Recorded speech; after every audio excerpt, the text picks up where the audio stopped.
What's up, guys? So that's it for Loretta Lynn's this year, and I learned Drew Adams is good and money rules the sport, but I'm gonna get into all that and a whole bunch more. Special thanks to all the members. It's growing fast. I really appreciate it. And it's always cool to see old friends I haven't talked to in a long time. Sparky Sparks joined. Thank you, brother. I appreciate it. And everybody else, it's $2.99, not $299. I had that question this week. $2.99 a month. That's it to help me take on these conglomerates. Thanks, guys. Let's get into this video.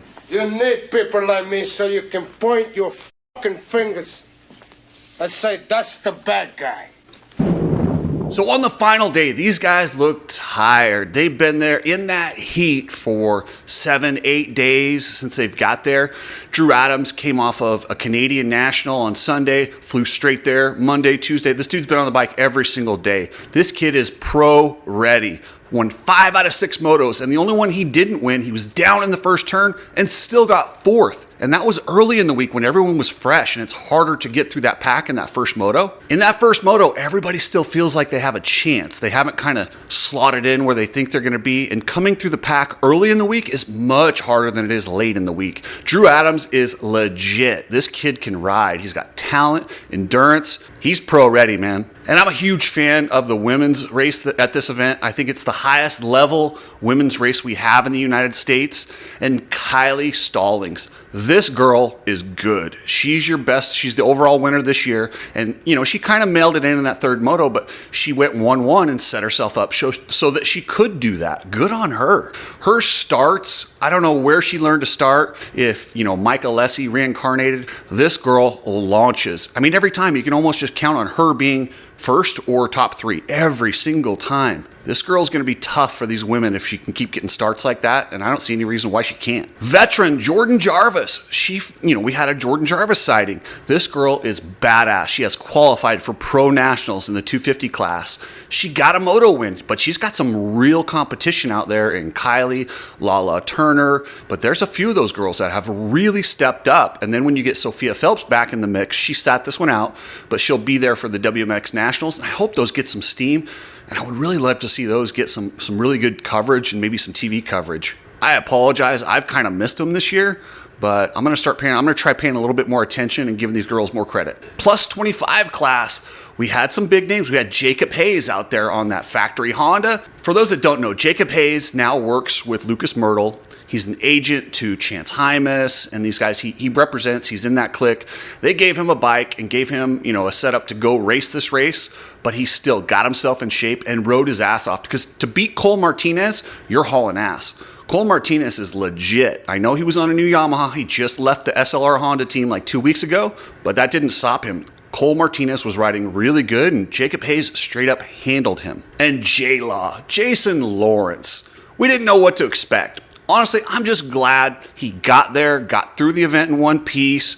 He rode really good. He ended up 5th overall. Jason Lawrence, J-Law. Like I said, for him to just be out there and to have turned his life around and he looks like he's back on the right track, I'm stoked for J-Law. I hope he takes this momentum and just keeps living life the way he should. And he wasn't out there on a factory Honda. I mean, if you heard the interview I did with him earlier, he's on a shoestring budget. He's got one bike. He's got some friends. Enzo did a suspension. Somebody gave him a pipe. He didn't have a factory effort here. He went out there and just rode smart, consistent, but he showed the talent that he's always had. You saw flashes of it. To get 5th place with the effort that he put in and where he's come from in his life, I hope I can get him one day to talk about where he's come from, because it's a long ways away, and it's a really good story that he's ending up here, because it doesn't always end up well. And in your B, C premier classes, like I said, I don't know, there's like a schoolboy and a B where they put all the factory riders who are not pro yet, and it's kind of the next level that kind of graduates up to the Open Pro and 250A next year. Caden Dudney was going so fast. I don't know if he had the fastest lap time of the whole weekend, but he might have. He got like a 150 flat on the last day. This kid really found some confidence. He rode really well, and I want to see if he can carry that speed into the futures and into the combines and do it at another track besides Loretta Lynn's. But a lot of times you get the confidence like he has from this event, and it really does carry a long ways. So Caden Dudney, one to watch. All the CRS riders, the Complete Racing Solutions riders, did really well. One thing about coaches, guys, they are prepared, they are strong, they are drinking their energy fuel. When it gets hot like that, you'll see his guys, they do a lot better. Nolan Ford got a win in one class, and then in the other class he was landed on, broke his handlebar, but he won motos in that one also. This kid's pretty good, and I love how in the third moto he had a 1-1, and he knew he didn't have to go out and go 1-1-1. He managed it, did exactly what he had to, and got the win. I will be doing a breakdown with Coach Rob this week, and we're going to talk about some of his guys and his experience at Loretta's. He was there, and Coach always has some good observations. And also check out his podcast, the Coach Rob Podcast. And for you vet riders that want to get in shape, express workouts designed specifically for the working man. Check those out. Epic Garage Designs. Epic has the coolest stuff that you can do out in your garage. Make your garage look like a Barrett Jackson showroom. He's done airplane hangars. Travis Ogburn owns the business, runs the business. He loves just doing up garages in just such a badass way. Check out Epic Garage Designs Instagram if you want to see some of the cool projects that they've done. And you don't have to do those entire projects. Just get yourself some slat wall and clean things up. So I kind of touched on this yesterday. I love Loretta Lynn's. The coverage, the anticipation, the history. There's so many good things about this event. And MX Sports is pushing and pushing and pushing by charging and nickel and diming these families. Think about how much money this event brings in. So they have, 15,000 people that qualify? Every entry towards the qualifiers, $10 to $15 goes directly to MX Sports for simply being a qualifier. MX Sports has upwards of $500,000 from the qualifiers to help put on this event. So they're doing really good right off the bat. And they also have some big sponsors. I mean, look at how many logos are around that track, and those are not cheap.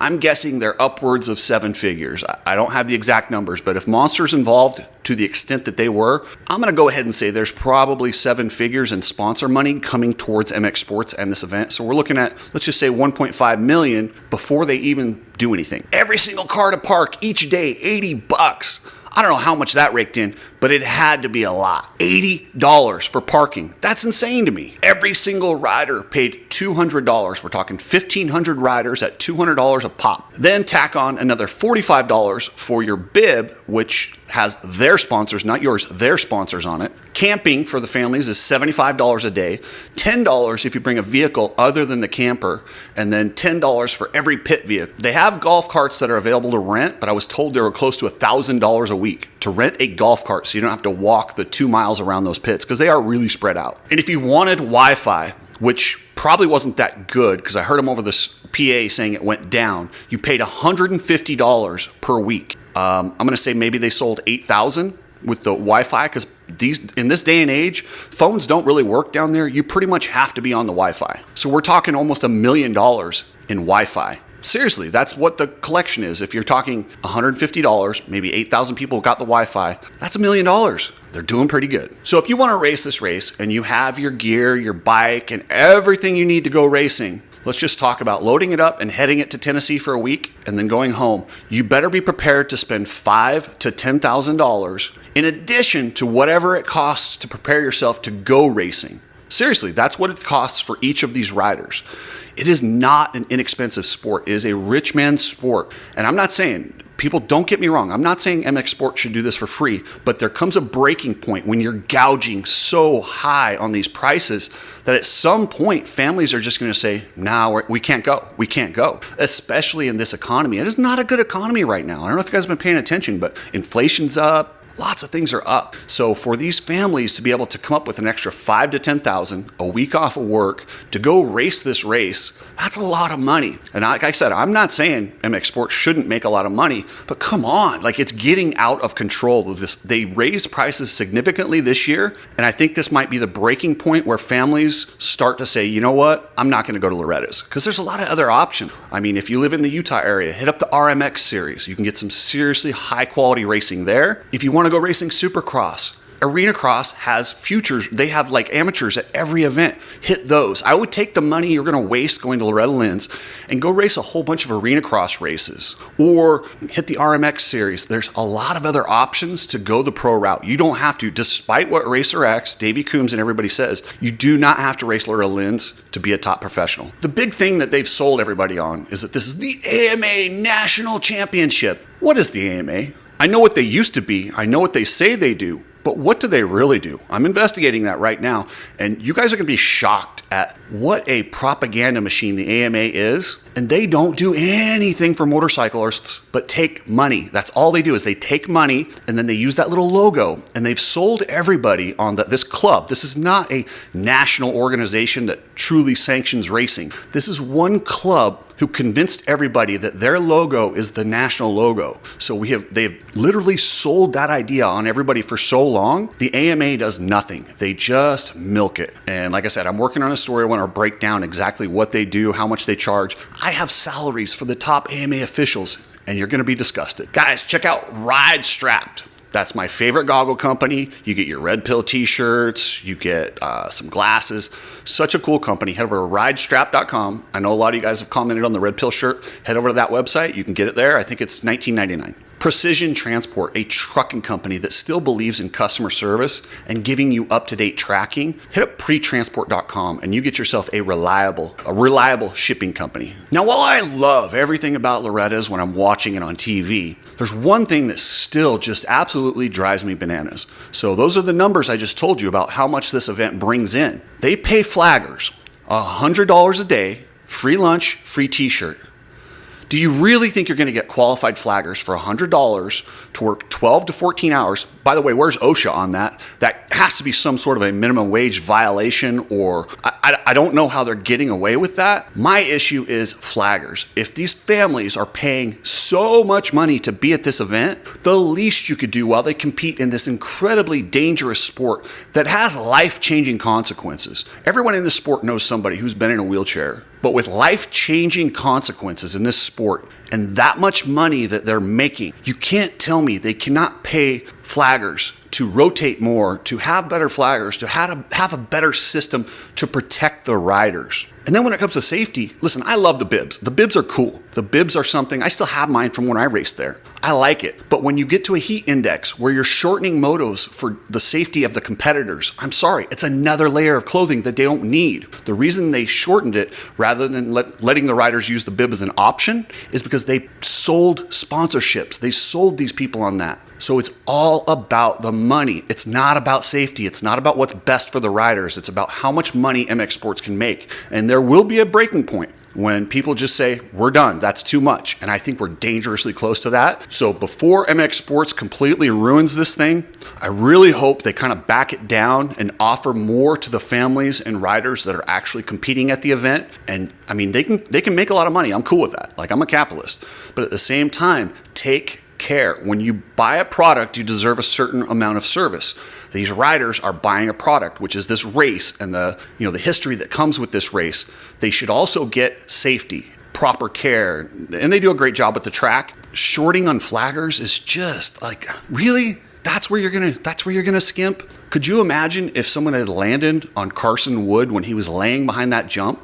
It could have been fatal. If you're gonna skimp, don't skimp on safety. Skimp on something else. But with the money coming in, they shouldn't be skimping at all. Thanks, guys. That's it for day 5 of the Loretta Lynn's coverage. That's it for the coverage. I will have Coach Rob on to talk about the event and what he was doing there. And also, I've been hearing from a lot of parents about some different stories. So depending on what people tell me, I will have some more from Loretta's, but that's it for the race coverage, guys. So thank you to everyone who has joined as a member.